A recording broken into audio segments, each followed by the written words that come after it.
Bonjour à tous, bienvenue dans cette nouvelle vidéo. Je vais vous parler de la pratique en groupe et de la pratique en solitaire, pour vous expliquer un petit peu les différences entre les deux, parce que je sais que certains d'entre vous hésitent, puis il y en a qui sont en solitaire et qui aimeraient pouvoir trouver un groupe avec qui pratiquer, mais voilà, ces personnes-là peut-être ne se rendent pas compte de ce que ça implique. Donc je vais témoigner dans cette vidéo de mes expériences personnelles. Alors bien sûr, je ne peux pas parler au sens large pour tout le monde. Ce que je vais vous dire là, c'est ce que j'ai pu constater et ce que j'ai vécu. Ça ne regarde que moi.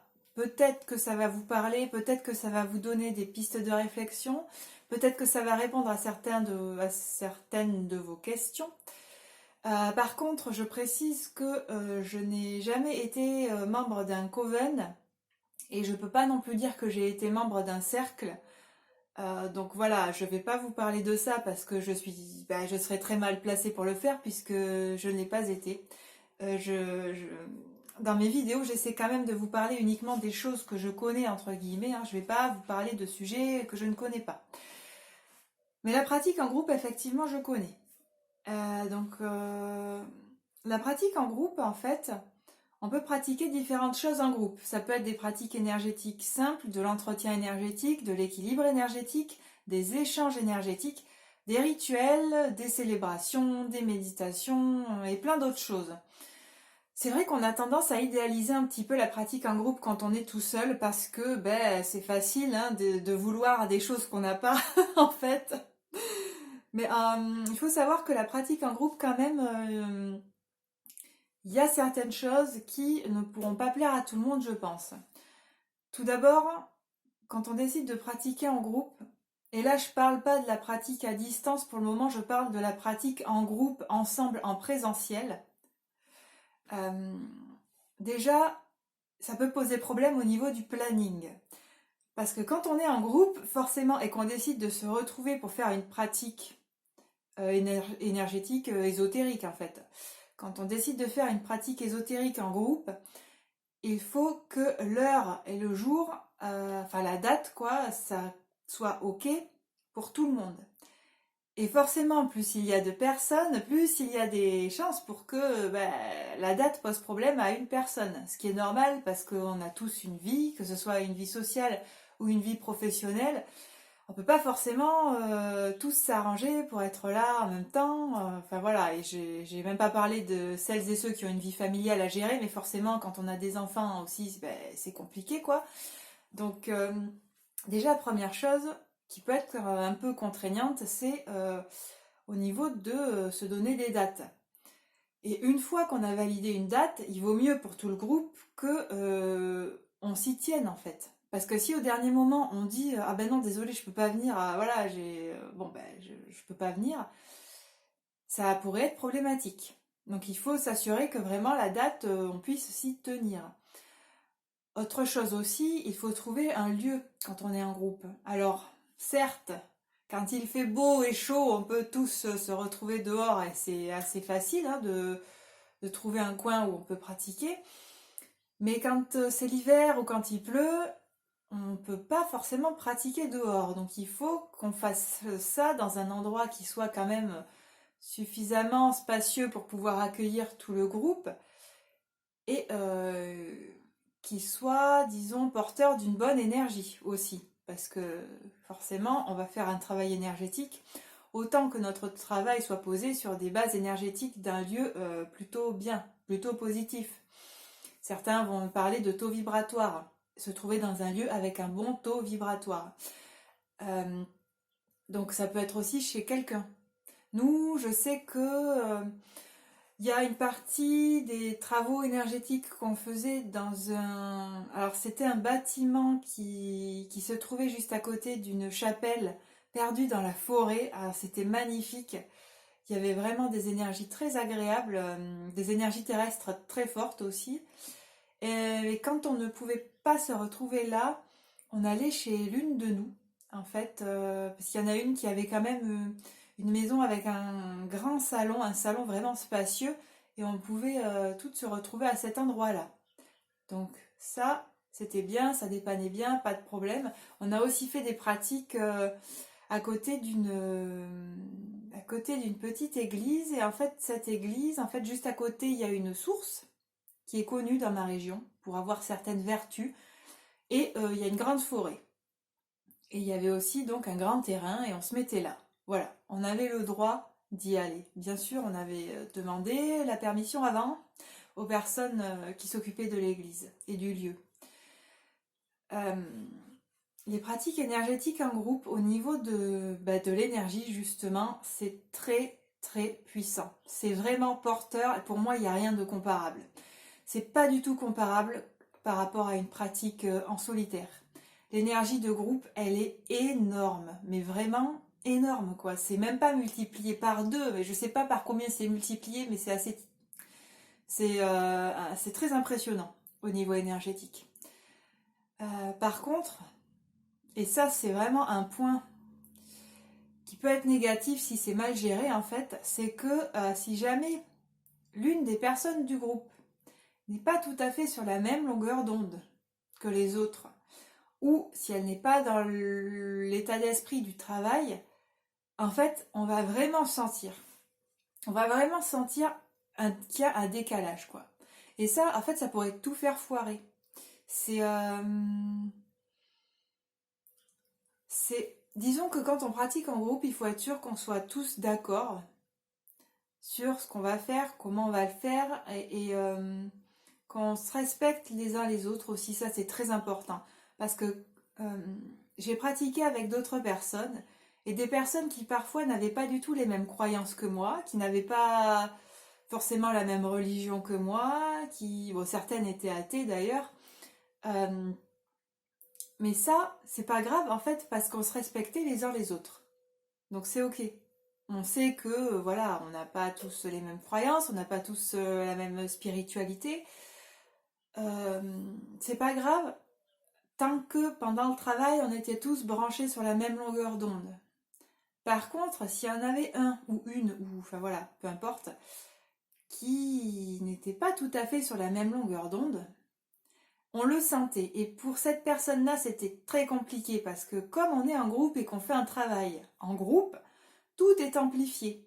Donc si une personne a une sorte de malaise ou que voilà, elle se sent vraiment décalée, cette sensation entre guillemets de décalage va s'amplifier. Et ça pour elle, c'est pas bon du tout. Voilà, ça peut vraiment apporter des sensations très désagréables. Donc il faut être au clair avec soi-même. Quand on est dans un groupe, il faut que tout soit clair, que nous déjà mentalement on soit clair, que on garde notre état d'esprit par rapport au travail qui doit être fait. Et on peut pas se permettre de dévier quoi, parce que dans certains cas, si on arrive et qu'on a déjà un décalage par rapport aux autres personnes dans l'état d'esprit, qu'on n'est peut-être pas d'accord avec ce qui va être fait ou quoi, il vaut mieux pour tout le monde qu'on ne le fasse pas plutôt qu'on le fasse avec une personne voilà, qui est pas du tout là-dedans quoi. Après, donc ça nécessite de l'organisation. La pratique en groupe, ça nécessite des moyens de se déplacer, hein, des moyens de déplacement parce que, comme je vous l'ai dit, souvent on doit se rendre dans un lieu, alors que quand on pratique en solitaire, on est en solitaire, donc on peut faire ça chez soi la plupart du temps. Euh, et au niveau des résultats, c'est vrai que le travail en groupe, j'ai l'impression que c'est accéléré en fait. Les résultats arrivent beaucoup plus rapidement et les résultats sont vraiment excellents. Voilà, c'est tout. Enfin, j'ai pas besoin de dire plus que ça. C'est génial. C'est pratique, c'est rapide et c'est efficace. Maintenant, la pratique en solitaire, l'avantage c'est que on n'a que nous-mêmes à s'occuper. On s'occupe que de nous, on peut faire ça chez soi. On peut travailler du coup avec nos propres croyances et notre propre spiritualité, ce qui n'est pas le cas quand on pratique en groupe, puisque on n'a pas tous la même spiritualité ni les mêmes croyances. Donc en général, quand on pratique en groupe, nous, on prenait une base neutre. Il n'y avait pas de Dieu, il n'y avait pas de déesse, il n'y avait pas d'entité. Par contre, on pouvait travailler en groupe avec les éléments.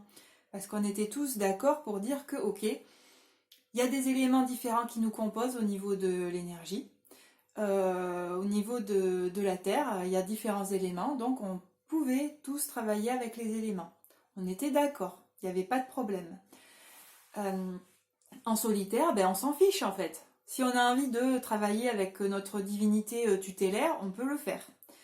Puis si on n'a pas envie de travailler avec des éléments ce jour-là, on peut le faire. Et au niveau des horaires, on est beaucoup plus libre, puisqu'on n'a pas besoin de se déplacer forcément.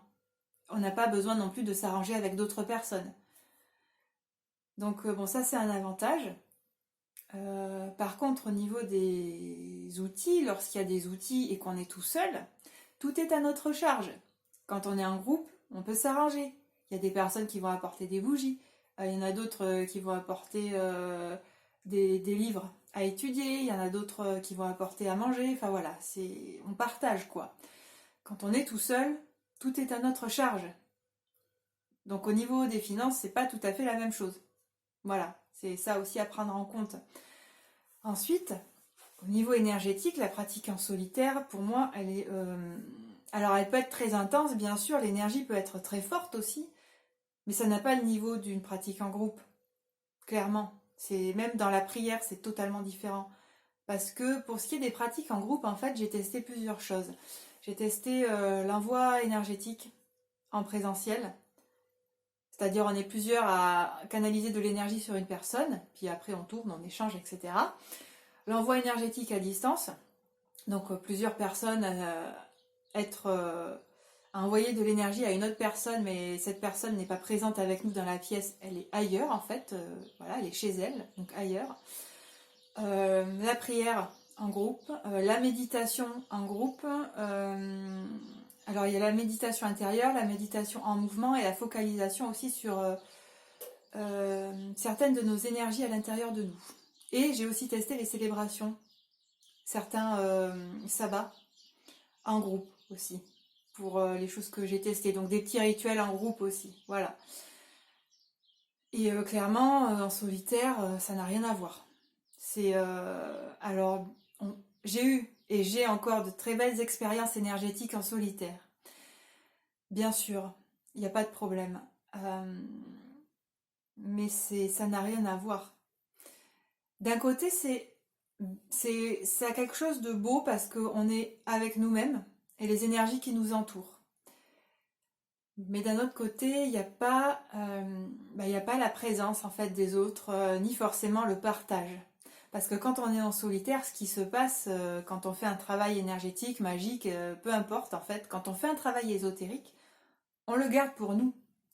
Quand on est en groupe, on peut procéder à un échange et à une discussion après par rapport à ce qui s'est passé, à ce qu'on a ressenti, à ce qu'on a vécu, peut-être aux choses qu'on a vues, si on a eu des visions ou des choses comme ça. Quand on est solitaire, en fait, il n'y a que nous et notre journal. Et les esprits qui sont là avec nous, bien sûr. Donc c'est pas la même chose. Au niveau des résultats, bien sûr, on peut avoir de très bons résultats dans nos rituels, dans nos sortilèges, même si on est tout seul. Si on maîtrise bien notre pratique magique et énergétique, il n'y a pas de problème. Si on a un bon entretien de nos énergies, ça va quoi. C'est pas parce qu'on est tout seul qu'on va louper nos rituels, hein. Heureusement que non d'ailleurs. Il n'y a pas de problème avec ça. Mais le truc qu'il faut prendre en compte, c'est que quand on fait un travail magique, il n'y a que notre énergie. Et éventuellement les autres esprits qui travaillent avec nous, peut-être une divinité si on a invoqué une divinité pour qu'elle vienne nous aider. Voilà, mais en gros, il n'y aura que nous. Quand on est en groupe, nous sommes plusieurs. Donc même si on est un peu fatigué énergétiquement, c'est pas grave. Parce que les autres sont là. Et vraiment, on est littéralement comme soulevé, quoi. Et on se tient et c'est vraiment intense. Quoi. C'est vraiment intense. Hein. Puis on sent qu'on n'est pas tout seul. On est vraiment dans une énergie de groupe, quoi. Il y a... Paf, on a fait un égrégore tous ensemble, on est tous dedans, quoi. Voilà. Maintenant, à vous dire ce que je préfère entre les deux, c'est compliqué de choisir même pour moi en fait.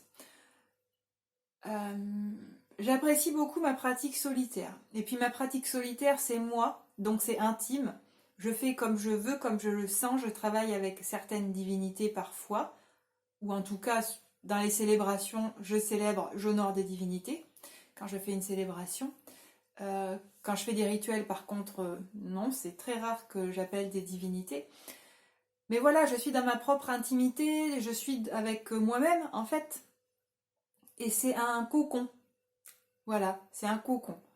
Euh, pratique en solitaire, moi c'est ça, c'est un cocon, ça me rassure. Et puis, euh, des fois j'ai envie de faire une petite pratique au dernier moment, bon ben je le fais, hein, j'ai pas besoin de contacter des gens, j'ai pas besoin d'arranger un déplacement, voilà, je suis tranquille chez moi.